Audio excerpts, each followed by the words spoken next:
Bonjour, nous sommes le 25 décembre 2022. Nous sommes en train de célébrer la nativité. Nous avons Monsieur David Musimboa avec qui nous voulons parler de la décision. Papa David Musimboa, bonjour. Bonjour mon frère Jackson. En fait, moi c'est Monsieur David, l'évangéliste de la parole de Dieu dans la ville de Goma, précisément à l'église Philadelphie internationale. Unaweza tuambia décision ni nini ndani ya maisha? Voilà, merci beaucoup pour cette question. La décision en soi, comme M. Jackson l'a souligné, c'est un mot qui a beaucoup de définitions, mais je m'avais donné seulement une seule, qui est courte et brève. En fait, la décision, c'est un acte par lequel une personne choisit de faire quelque chose ou pas. En bref. Asante sana. Quelle est l'importance de la décision? Voilà, la décision a beaucoup d'importance, mais nous allons donner seulement quelques points sur cette question qui consiste les importances de la décision. Je peux juste expliquer un paragraphe par rapport à cela. Unajua Bwana Jackson, tuna shida leo mumakanisa zetu za sasa paske tuko na watu ambao tunashiriki nao na inakuwa vigumu sana kabisa kuevuliwe nao, sababu kuna fasi fulani wameshindwa kuelewa maana ya maamuzi, na ni vigumu sana mtu atoke kwenye iko apande kiwango kia juu kama hayakamata maamuzi, hayakamata decision. Meme Jésus Christ kusema atoke mbinguni kuja hapa kudunia ilikuwa ni decision, paske Biblia iko wazi kwa ile subject inasema ya kwamba mbinguni palikuwa swali lakini wote wakanyamaza, mwenyewe akaweka kidole juu. Sasa mimi na wewe leo tuko resulta ya décision ya Jésus Christ kupase par Golgotha, na nikasema nikupatie importance fulani ya maamuzi. Nitakupatia moja ama mbili. Ya kwanza, maamuzi ama decision ina produire ce qu'on appelle indépendance, ni sur la vie spirituelle ni sur la vie physique ou vie charnelle.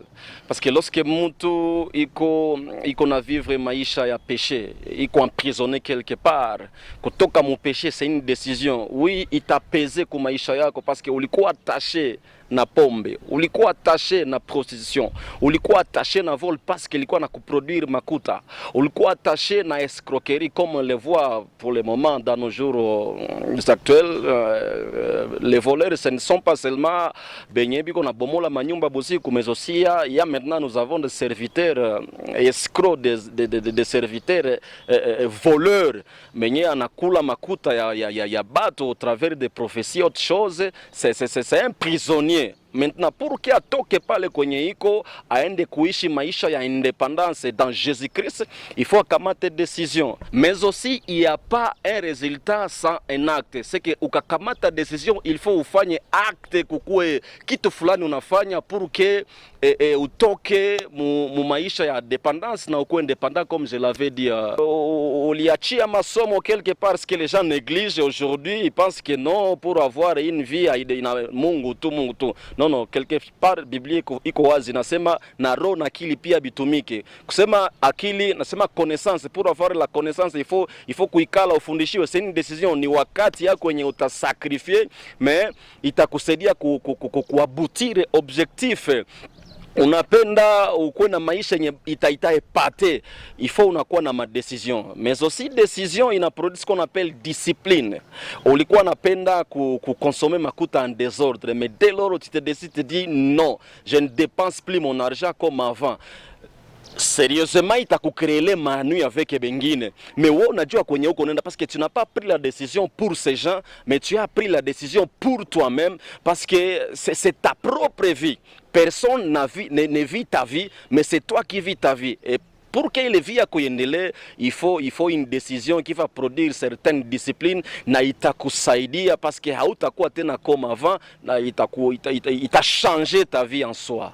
C'est que aussi longtemps hauyakamata maamuzi, ni vigumu sana uishi maisha independence. Utakuwa toujours dependant, même maisha yako ya kimwili ni vigumu sana uendelee mbele. Tunaona watu wengine katika maisha yao ya finance na vitu vingine wameshindwa kuendelea mbele sababu hawayakuwa na maamuzi mu vitu wanafanya na maisha inakuwa stagné fasi moja. C'est un peu ça. Bref, je peux dire que la décision change une vie de la personne d'une manière spirituelle ainsi que charnelle. Ok, la décision change une vie tant sur le plan charnel que spirituel. Alors, namna gani mtu anaweza fika kiwango ya kukamata maamuzi, décision?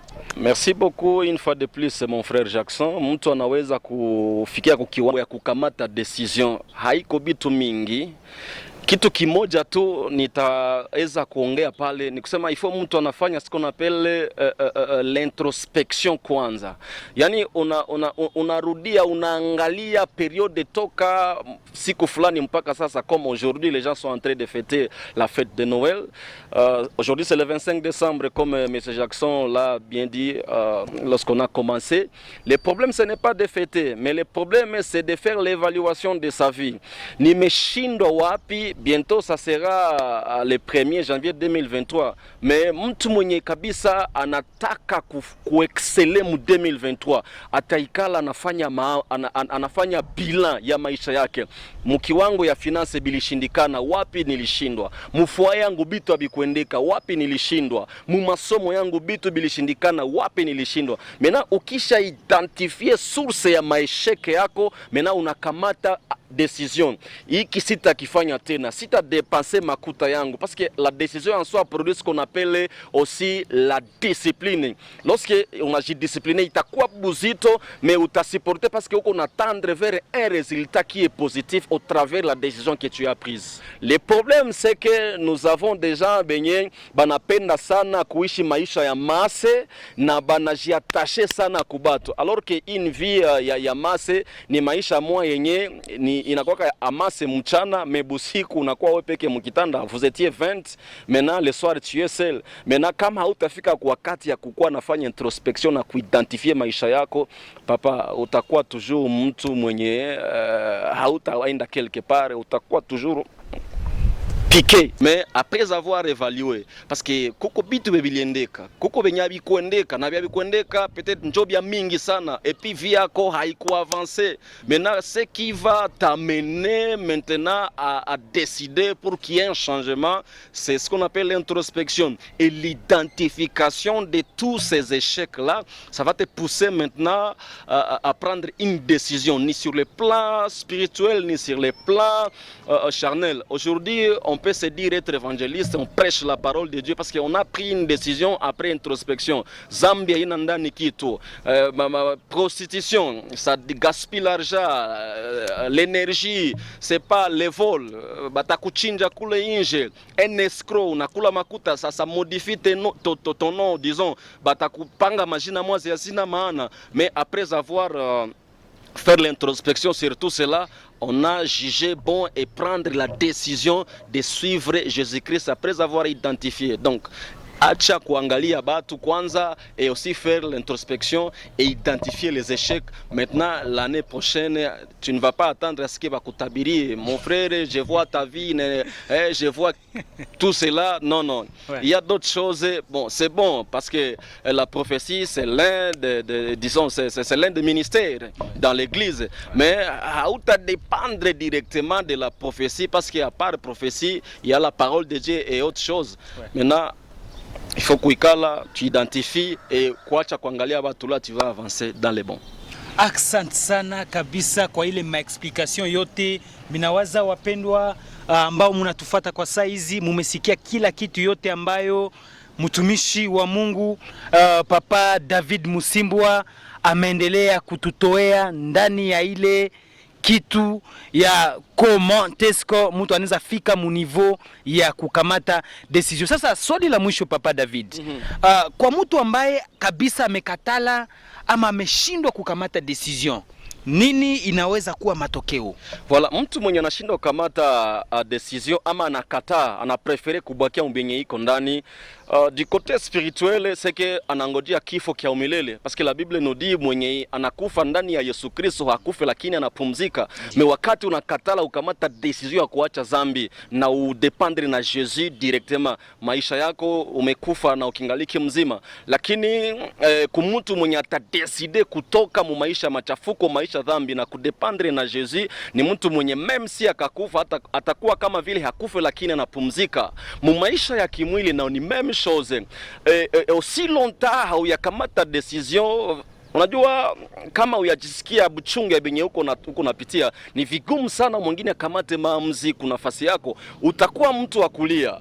Maisha ya kazi haikuendeka jua nini, ifo na identifier na unakamata decision. Kama ukamata decision utabakia toujours pale pale, utalia, utawashika watu mihali, utakuwa kama vile mtu mwenye utakuwa na chuki, utakuwa na uwivu ya ndani, utakuwa mnafiki, ni kama vile mchawi, na maisha yako itakuwa na malawama kila leo. Shida si watu, shida si Kristo, shida si Mungu, lakini shida ni wewe mwenyewe peke yake, sababu haukupita mu maetape ambazo zinafaa upitie pour que ukamate decision na maisha yako ibadilike. Decision inatupatia bitu ya kufanya. Nilikuwa mlevi, mimi naacha kukunya pombe na mfuata Yesu. Nilikuwa mtu mwenye sipendi kazi, lakini nikakamata decision ya kuanza kutumika, na mimi nilikuwa msaada kwa watu wengine, ndaanza kutumika. Nilikuwa msharati na kamata decision ya kuacha maisha ya usharati, na mimi naanza ishi maisha ya utakaso, nimpendeze Mungu. Siifanye juu ya wanadamu, lakini naifanya kwanza kwa sababu ya Kristo na kwangu mwenyewe, sababu nikashinda, ushindi kuwa ni yangu na utukufu na murudilia Mungu na wengine watabeneficie. Na wakati sitakamata decision, ndakuwa kulia kila leo, sitapata pesa, ndakuwa depanda, kama mtu hayanipa sitapata, kama siasumbua kabisa watu sitapata. Lakini wakati ninaamua mabadiliko yanaonekana, lakini kabla sijaamua nitalia kila leo. Ndugu Jackson, asante sana. Basi neno ya mwisho ya vœu kwa ajili ya wapendwa ambao wanatufuata kwa wakati kama na huu. Merci beaucoup pour cette fenêtre. Je m'en vais directement souhaiter joyeux Noël à nos deux frères devant nous, le président de la chorale, M. Mechombe, aussi à la caméra, nous avons gloire. Joyeux Noël à vous. Particulièrement, je m'en vais souhaiter joyeux Noël au pasteur Moses Kipuni, Jacques Maouloulou, le pasteur titulaire qui est Jacques Lotumba, actuellement convalescent, mais je sais qu'il sera guéri d'ici là au nom de Jésus-Christ. Nous le croyons pour la gloire de Dieu. À ma très chère épouse, Madame Safi Djemima Musimbwa, pour ne pas dire Malekera parce qu'elle est déjà chez nous. Mes deux enfants que j'aime très bien, Donnel Musimbwa, Bright, que Dieu nous bénisse abondamment. Merci beaucoup. Meilleurs vœux à vous.